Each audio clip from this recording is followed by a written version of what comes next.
Bonsoir à tous et bienvenue. Au sommaire de ce journal, nous parlerons un peu d'Aoussa dans cette édition. Cette langue très parlée dans l'ouest et le centre de l'Afrique. Les Nations Unies ont d'ailleurs institué une journée pour promouvoir la langue Aoussa. Et puis, la reine est morte, vive le roi. Charles III est arrivé à Londres ce vendredi en début d'après-midi. Il a été ovationné devant Buckingham Palace. Le nouveau roi a également tenu sa première audience avec la nouvelle première ministre britannique. On en parle en toute fin d'édition. Sanoudezoua, Kowadekowa. Je viens de vous souhaiter la bienvenue en langue Aoussa. Cette langue est très parlée sur le continent africain. En 2015, ils étaient environ 48 300 000 locuteurs seulement au Nigeria. Parmi les langues les plus parlées au monde, la langue Aoussa est logée à la 11e place. Les Nations Unies ont même institué une journée pour la promouvoir. Cette journée, qui a lieu tous les 26 août, a été célébrée le week-end dernier par la communauté Aoussa vivant en Côte d'Ivoire. Reportage Nou Sangaré et Parga Sorokone des Madongui. Trècheville, avenue 9, rue 13. Nous sommes au domicile de la famille Amidou, une cour composée majoritairement du peuple Aoussa du Niger. Cette famille est installée en Côte d'Ivoire depuis des décennies.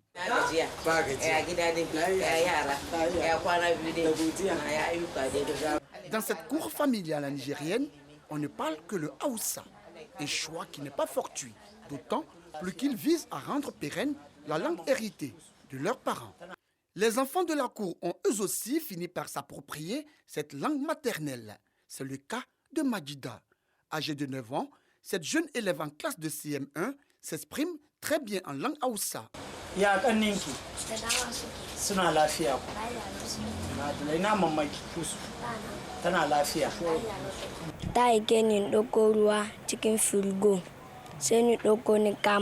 Quand elle m'a appelé, elle a dit d'aller prendre l'eau pour elle.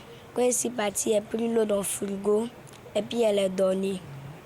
Et puis elle m'a demandé, et mes frères, elle a dit, eux ils vont bien. Quand je suis à la maison, je parle Aoussa avec mes parents.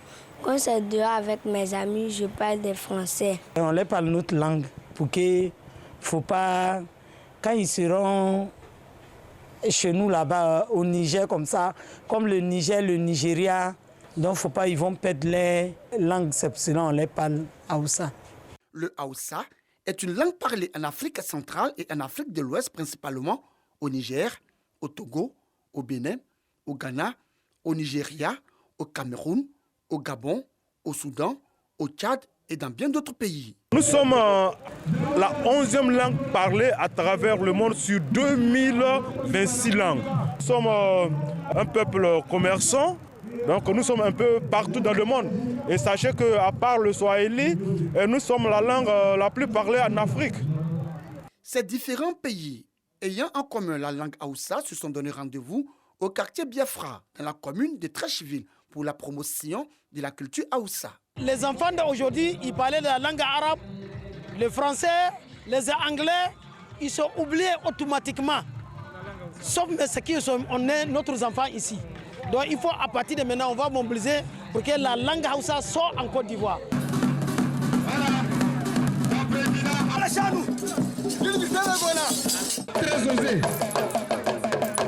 Ce rendez-vous s'inscrit dans le cadre de la Journée internationale de la langue Aoussa. Cette journée, instituée par les Nations Unies, est célébrée chaque 26 août. Elle vise à valoriser la langue Aoussa, considérée comme étant la 3e langue parlée en Afrique.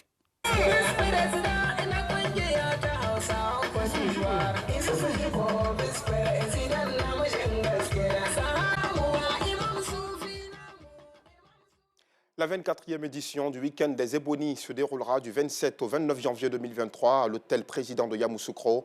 Le lancement officiel s'est tenu hier à la Maison de la Presse d'Abidjan et informations importantes seront prises en compte pour le concours Éboni. Les articles publiés ou diffusés du 4 septembre 2021 au 15 septembre 2022. Les dépôts des productions se feront au secrétariat de la Maison de la Presse à Abidjan du 26 septembre au 7 octobre 2022. Le centre hospitalier régional de Touba n'a toujours pas de service d'ophtalmologie, alors que dans cette partie du pays, les pathologies des yeux affectent les populations.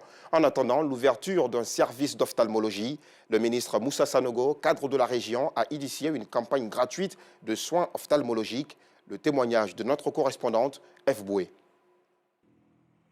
Centre hospitalier régional de Touba.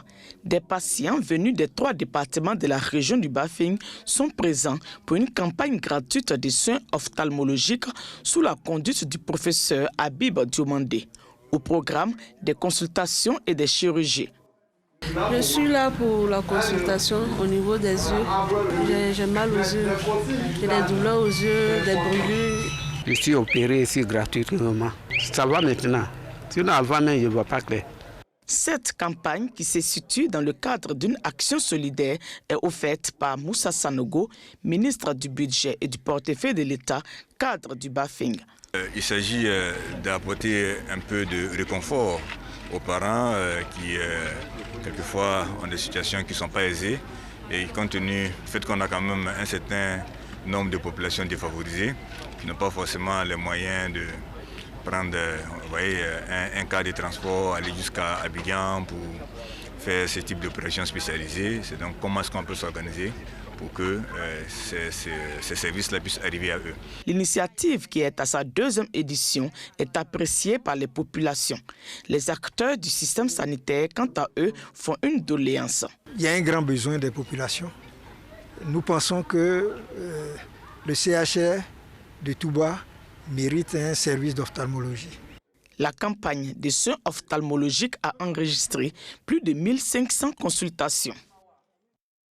Une action de solidarité qui en appelle une autre. La communauté TBC a remis plusieurs kits alimentaires aux personnes et familles défavorisées. À travers ces dons, cette communauté désire redonner le sourire à ces familles. Cet élan de solidarité s'est tenu à la Maison Blanche de Koumassi. Le reportage de Clarisse Kanyala et Boko Clément. Ils sont venus de plusieurs villes du pays, les membres de la communauté TBC, pour prendre part à cette journée dénommée Journée de bienfaisance, pour soulager 150 personnes vulnérables. Des vivres et des non-vivres réceptionnés par ces familles de la commune de Koumassi qui n'ont pas hésité à témoigner leur gratitude aux donateurs. Merci pour tout ce qu'il fait pour nous, les veuves, tout le monde, les non-voyants, tout le monde.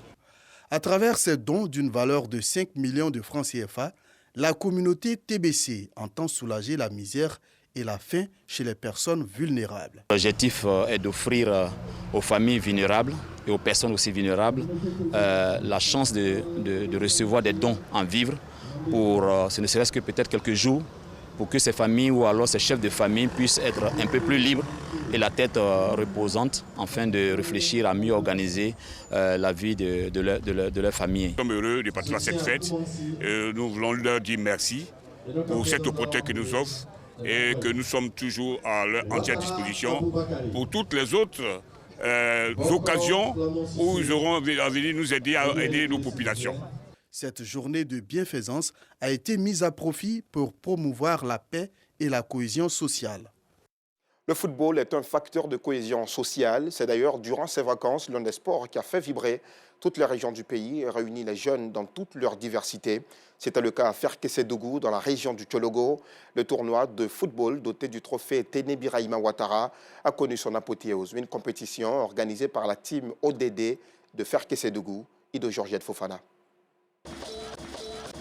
Le balafon et plusieurs autres danses de la région du Tchologo au stade municipal de Ferkessédougou.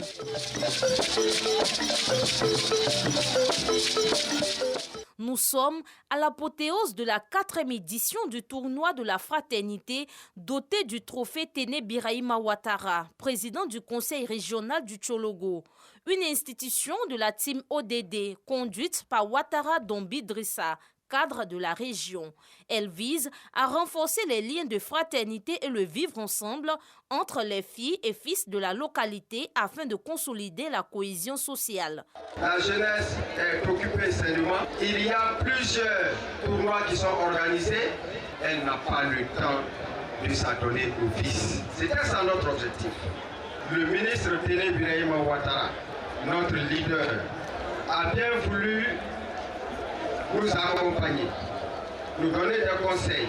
Cette 4e édition a mis en compétition du 23 août au 3 septembre dernier 17 équipes venues des villages et des quartiers de la ville de Ferké. La finale a été remportée par l'équipe de Saint-Paul aux dépens de FC Mossi-Dougou au tir au but devant plus de 2000 spectateurs. Un dîner gala a meublé la soirée de cette célébration de la paix. Un autre mot de sport dans cette édition avec le lancement officiel de la prochaine saison de football. La Fédération ivoirienne de football entend mettre les grands moyens pour la reprise de la Ligue ivoirienne. Plusieurs innovations sont annoncées et le tout couronné d'une large diffusion des matchs sur les antennes de la RTI. Le compte rendu complet d'Arsène Kouassi et Patrick Dadier. Comme prévu, la Ligue 1 reprend ses droits ce samedi 10 septembre 2022. Avant le début des hostilités, le comité exécutif de la Fédération ivoirienne de football a procédé au lancement officiel de la saison QV 2022-2023 avec plusieurs innovations majeures. Nouvelle identité visuelle avec le changement du logo de la Ligue 1, nouvelle identité sonore et l'instauration du village Ligue 1 sont entre autres quelques réformes apportées. Les gens connaissent les éléphants, parlent beaucoup des éléphants. Mais pour moi, le produit qui doit nous faire vivre au quotidien, c'est la Ligue 1. Nous allons avoir tous les week-ends en Côte d'Ivoire 7 matchs en télé. 2 matchs de Ligue 2, ce qui ne s'est jamais vu, 5 matchs de Ligue 1. Et je suis convaincu qu'on va sortir de belles choses cette année. Si la Ligue 1 est aujourd'hui un label, c'est grâce en partie à son partenaire historique, la radiodiffusion télévision ivoirienne, RTI, dont le représentant du directeur général se dit honoré. On a mis tout en œuvre au niveau de la production pour pouvoir produire tous ces matchs-là, pour pouvoir les faire voir à la télévision, pour pouvoir les faire revoir aussi sur le digital, sur la radio. Donc nous sommes en vrai partenariat gagnant-gagnant avec la FIF. Autre temps fort de cette cérémonie, c'est la présentation des éléphants locaux qui se sont récemment qualifiés au prochain championnat d'Afrique des Nations, Algérie 2023. Pour rappel, la Ligue 1 s'achèvera en mai 2023. Dans l'actualité internationale, au Mali, la localité de Talatay, à environ 150 km de Gao, a été le théâtre d'une nouvelle attaque. Une dizaine de civils ont été tués. Selon un élu local, les terroristes de l'État islamique au Grand Sahara ont brûlé le marché et plusieurs habitations. La reine est morte, vive le roi. Charles III est arrivé à Londres ce vendredi, en début d'après-midi. Il a été ovationné devant Buckingham Palace. Le nouveau roi a également tenu sa première audience avec la nouvelle première ministre britannique Liz Truss. Le roi Charles III a également prononcé sa première allocution télévisée. Il annonce son ambition de servir au même titre que sa mère, Élisabeth II. En plateau avec nous ce soir, Fabrice Goho, professeur de lettres modernes, auteur d'Intellectuels par défaut, paru aux éditions d'Avenir. Le livre remet au cœur du débat l'intellectualisme en Afrique. Fabrice Goho, bonsoir. Merci d'avoir accepté notre invitation. Bonsoir, monsieur. Qui peut-on finalement appeler intellectuel par défaut? Oh, très bonne question. Vous savez, l'intellectuel se définit par celui qui met en avant son intelligence. Oui. Et donc, à partir de là, comment est-ce qu'on emploie cette intelligence? Descartes disait que le bon sens est la chose la mieux partagée au monde. Le bon sens, c'est la raison. Et donc, tel emploie sa raison comme il le veut, mais au finish, est-ce que ça donne les résultats escomptés? Et donc, qui est-ce qu'on peut appeler intellectuel par défaut? Eh bien, c'est celui qui, malheureusement, emploie de la manière la plus gauche son intelligence. C'est difficile de le croire, mais la propension, j'allais dire, qu'ont certains intellectuels, ou sinon la quasi-totalité des intellectuels africains pour l'argent et les choses mondaines, finalement, est regrettable, car c'est ce que vous décriez justement dans cette œuvre. Oui, dans Intellectuel par défaut, vous savez, si l'argent doit nous omnibuler, si l'argent doit nous pousser à agir, je pense qu'en ce moment, il faudrait abandonner aussi bien nos cultures, nos projets, nos diplômes, et puis suivre l'argent. On peut venir tout de suite massacrer votre village, par exemple, et puis dire, bon, laissez tomber, voici de l'argent pour vous. On peut vous arracher votre femme, laissez tomber, voici de l'argent. On peut vous enlever la vie à votre progéniture, tenez l'argent. Finalement, l'argent est bien, d'accord, mais il ne faut pas que l'argent soit celui qui guide toutes choses. Et c'est pour cela qu'il faut faire très attention en matière d'argent. C'est pour cela que vous voyez sur le livre le château qui est bâti par Hexagone. D'accord. Comment l'intellectuel africain doit-il s'y prendre pour sortir finalement de l'oppression de ce monde et la pression des familles? Oui, quand il a des diplômes et qu'il n'a pas les moyens, c'est difficile. Voilà. Mais c'est une question d'honneur. C'est une question d'honneur. Vous livrez là où vous pouvez, ou bien alors vous restez digne, et puis en ce moment-là, vous allez vous frapper à toutes les portes. Mais en fait, c'est surtout dans l'œuvre, c'est surtout qu'il ne faut pas perdre sa dignité, quelles que soient les réalités du moment. Très bien.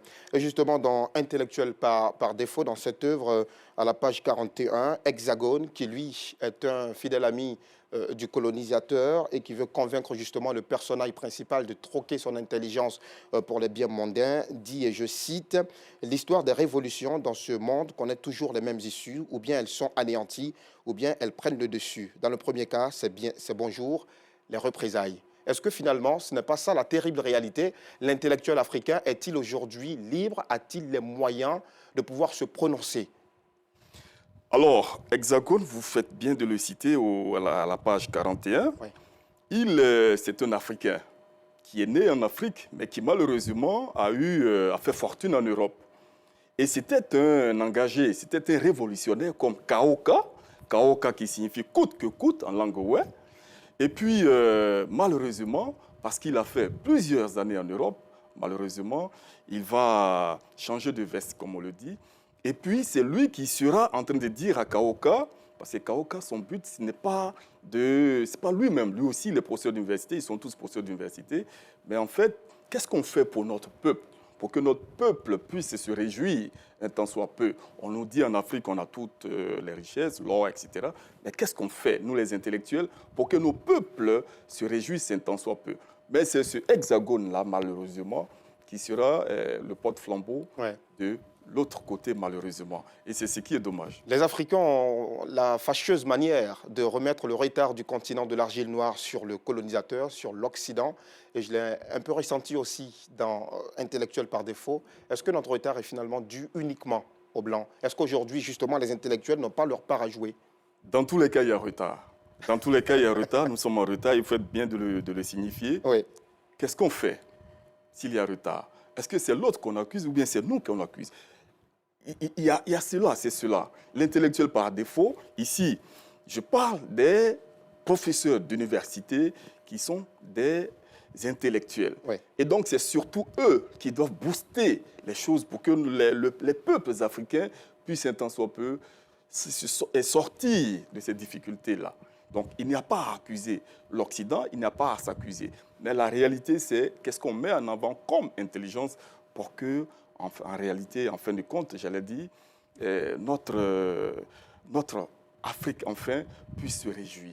C'est là la grande question. Qu'est-ce que M. Fabrice Goho attend clairement de l'intellectuel africain? Qu'est-ce que j'attends? Qu'il comprenne que nous offrons un nouvel ordre, non pas politique, mais un nouvel ordre littéraire, qui est la néo-négritude. Néo-négritude qui est un mouvement littéraire qui appelle l'homme noir à se poser des questions quant à qu'est-ce qu'on veut dans ce monde. Vous savez bien que l'Afrique est à la croisée des chemins aujourd'hui. Donc nous disons à l'Africain, aux Africains, qu'il y a de la place. Mais comment est-ce qu'il faut prendre sa place? Est-ce qu'il faut vendre son honneur, sa dignité, ou bien alors s'assumer, quelles que soient les difficultés, la pauvreté, quelles que soient les réalités? C'est cela que nous demandons aux peuples africains de faire pour que, enfin, notre peuple, nos peuples, j'allais dire, puissent enfin sortir de ces difficultés-là. Est-ce que les intellectuels africains, partout sur le continent, peuvent aujourd'hui parler d'une même voix pour porter le combat africain? Oh, ça va être difficile parce que là où vivent les hommes, les hommes, il y a la politique. La politique divise. La politique divise, alors que normalement, elle ne devait pas diviser. Donc on ne peut pas avoir des intellectuels parler de la même voix. Il y aura toujours cette dualité qui a toujours existé, qui existera toujours, mais c'est surtout Comment est-ce qu'on emploie son intelligence pour ne pas être intellectuel par défaut comme Hexagone, justement? Fabrice Goho, merci infiniment d'avoir répondu à notre invitation. Merci d'être passé par le 1930, Intellectuel par défaut, paru aux éditions d'Avenir. Vous aurez l'opportunité de l'avoir aussi, téléspectateurs fidèles de RTI2, en librairie. Merci de nous avoir suivis. C'est la fin de cette édition. À demain pour un autre journal.